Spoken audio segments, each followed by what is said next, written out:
Nós iniciamos o nosso giro de informação na manhã desta segunda-feira, falando, lógico, da eleição lá na Argentina. Massa e Milei disputarão o segundo turno da eleição presidencial na Argentina. Massa com 36,64%, ministro das Finanças peronista, e Milei com 30,01%. Surpreendente o desempenho de Massa. Um novo cisne negro. O primeiro cisne negro, por que falam aqui em cisne negro? Porque é difícil, né, de você encontrar um cisne negro. O primeiro foi o incrível desempenho do Milei, ao vencer as primárias há 2 meses atrás. Venceu as primárias do Milei.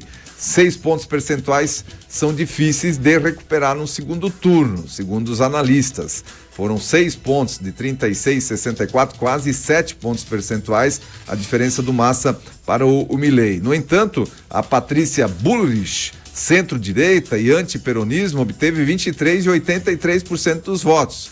Um eventual acordo político de Milei e Bullrich, com participação de Lopes Murphy e José Luiz Spert, pode garantir que uma vasta maioria dos votos de Bullrich migrem para o Milei, que em parte já ocorreria naturalmente, mas não seria suficiente sem acordo. A eleição de 19 de novembro está aberta. Então, o segundo turno da eleição presidencial lá na Argentina acontece no dia 19 de novembro e está aberta. Agora começam as costuras aí entre o Milei e a Patrícia Bullrich, e também, logicamente, que o Massa vai em busca de votos da Patrícia Bullrich para que possa efetivamente conseguir os votos necessários para se eleger presidente. Então, totalmente em aberta essa eleição que acontece no seu segundo turno no dia 19 de novembro. E você pode estar se perguntando, como é que alguém pode votar em quem é o responsável? Porque o Sérgio Massa, não vamos esquecer, ele é o atual ministro da Economia lá da Argentina, como se fosse o Haddad aqui no Brasil. Como é que alguém pode votar em quem é o responsável em ter levado em parte a Argentina a ter 40% da população considerada pobre hoje? 60% dos adolescentes até 16 anos pobres, 68% dos estudantes do ensino médio querendo sair do país, uma inflação que está beirando 140% ao ano e deve chegar aí na faixa dos 160%, 170% esse ano, no fechamento desse ano de 2023. A moeda se desvalorizando muito em relação ao dólar. Como, né, que alguém pode votar?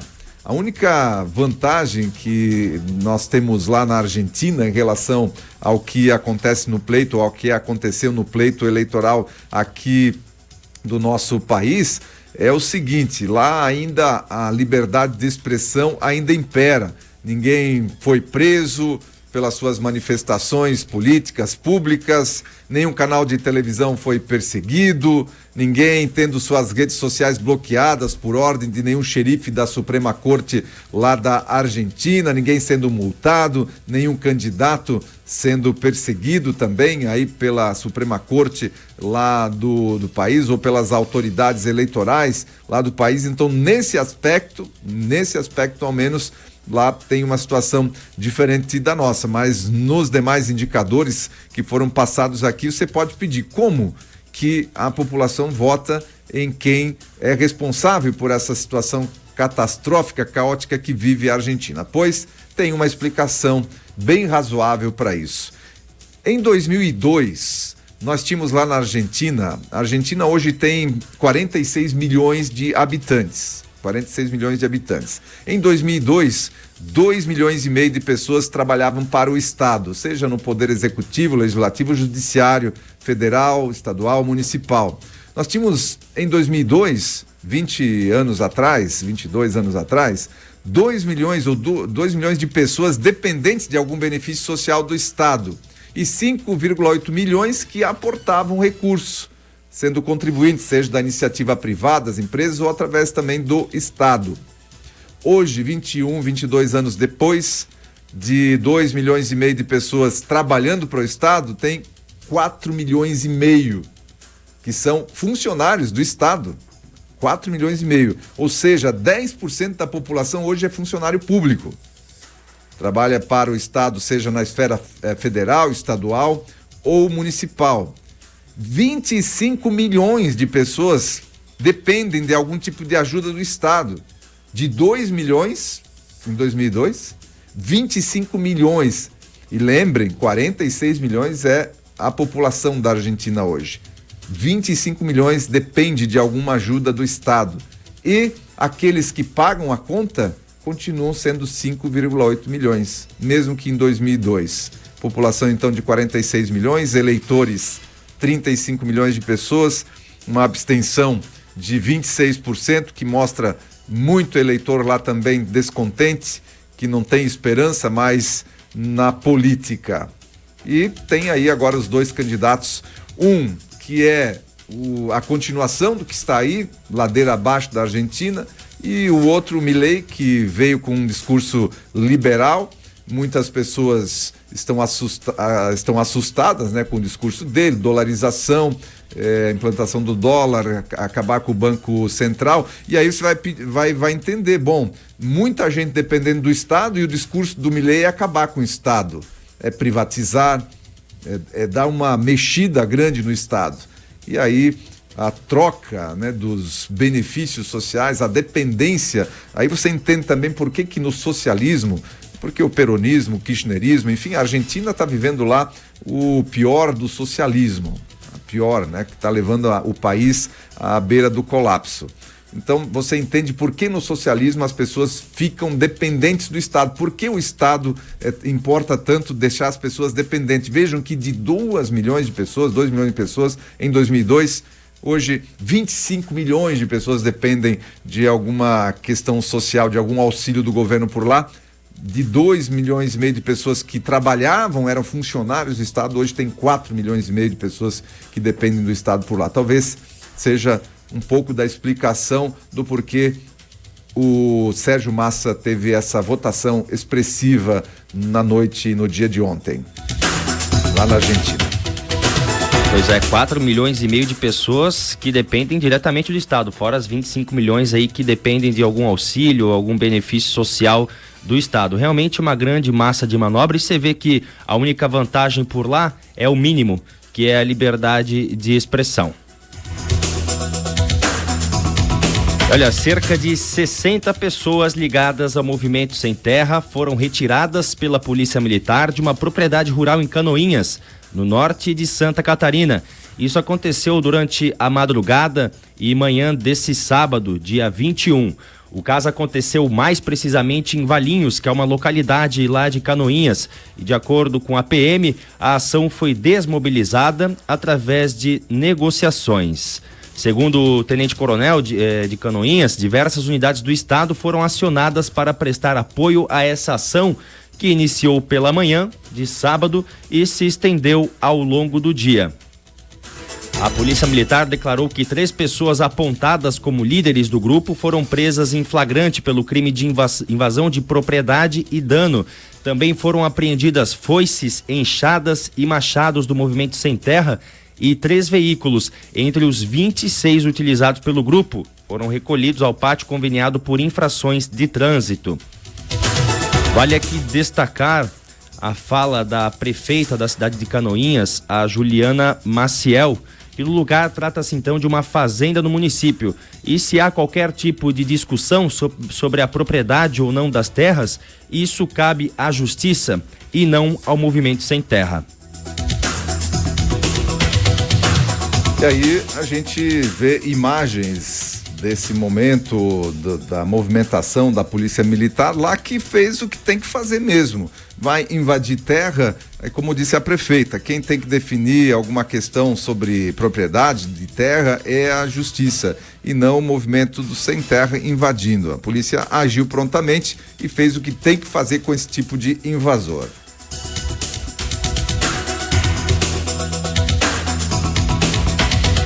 E olha, mais uma cena triste aqui no Brasil.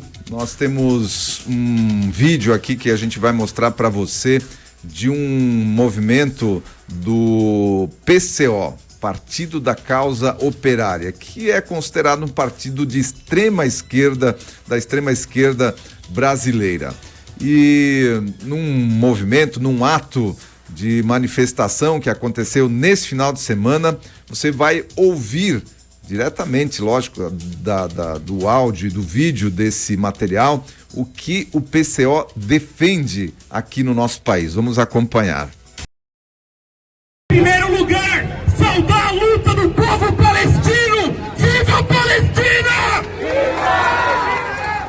Companheiros, eu queria chamar aqui todos a denunciarem o genocídio encarregado de Israel contra os palestinos, mas também queria chamar uma vaia para cobertura genocida da Rede Globo, da Bandeirantes e de todos a imprensa capitalista. Companheiros, eles dizem que os grandes lutadores resistentes em Gaza são terroristas. Isso é mentira. O povo da Palestina tem todo o direito de reagir, de resistir por todos os meios necessários.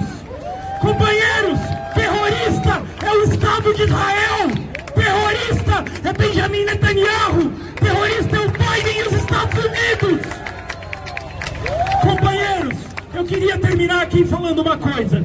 Nós temos que exigir o fim do Estado terrorista de Israel.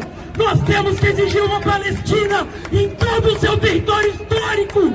E nós temos que saudar. Queria fazer aqui chamar uma salva de palmas para todos os grupos armados, para o Hamas, para a Jihad Islâmica, para todos os grupos que lutam pela Palestina. Viva o Hamas! Salve, viva a Palestina! Pois é, vejam só o que acontece no nosso país. Um partido político, Partido da Causa Operária de extrema esquerda, fazendo um ato em homenagem ao Hamas, à Jihad Islâmica, pedindo uma salva de palmas, dando um viva para o Hamas, chamando Israel de genocida, o Estado de Israel, pedindo o fim do Estado de Israel.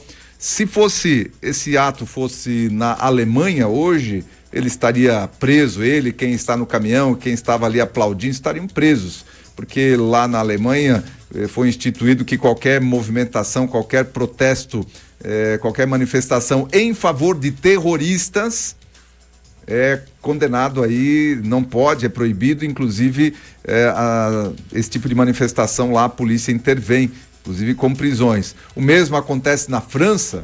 A França que é um país mais progressista, mais à esquerda, pois é, lá na França, se alguém estivesse fazendo o que o camarada aí do PCO estava fazendo em praça pública, pedindo viva para o Hamas, viva para a Jihad Islâmica, estaria preso nessas horas. Mas aqui no Brasil é isso, né? No Brasil nós temos aí a liberdade ainda de expressão desse lado do espectro político. Por quê? Porque se fosse alguém da direita fazendo isso, certamente também já estaria com alguma sanção, já estaria alguma coisa acontecendo, já teríamos alguma ação de Ministério Público, já teríamos alguma ação da Justiça, enfim. Mas como é mais à esquerda, é o PCO, é um braço aí da esquerda brasileira, não, vamos deixar quieto, os camaradas têm aí a sua liberdade de expressão, aí se usa a liberdade de expressão como justificativa para esse tipo de manifestação. Olha, nem precisaria de tanto não, Odair. Teve gente aí que só por mensagem privada já teve a casa toda revirada pela Polícia Federal. Exatamente. Teve empresário que por mensagem de WhatsApp teve aí sua casa revirada, teve suas redes sociais bloqueadas. Exatamente isso, bem lembrado. Só acho engraçado que esse pessoal todo que apoia aí o Hamas, né, esse grupo terrorista, se estivessem de frente com os soldados do Hamas, provavelmente seriam fuzilados sem dó, porque é isso, o Hamas não aceita nenhuma outra ideologia, nenhum outro tipo de religião que não seja o deles. O resto para eles é infiel, não presta. Você aí que apoia esse tipo de ato, você também estaria morto com certeza se estivesse lá na Palestina nesse momento.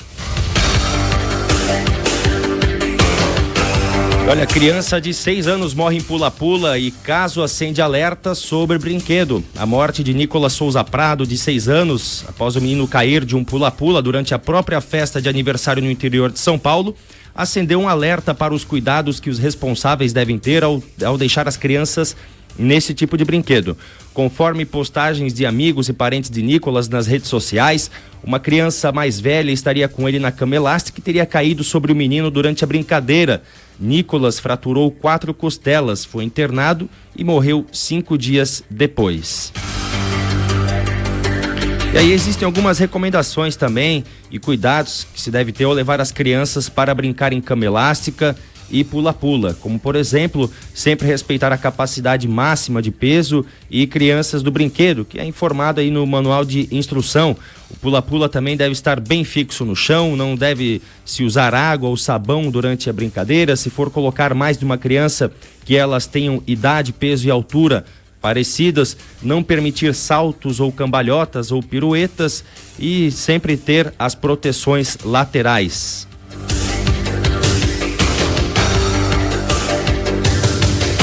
Importante recomendação aí com relação a esse assunto. A gente é bastante comum nas festas de aniversário a gente ver esse brinquedo pula-pula, mas vejam só ali, uma criança maior caiu sobre uma menor, acabou fraturando costela na brincadeira e infelizmente criança de 6 anos veio a falecer na própria festa de aniversário. Então, sempre tomar cuidado aí com esse brinquedo, que é muito divertido, as crianças adoram, mas tem que se ter algum cuidado para um tipo de tragédia desse não acontecer, não se repetir.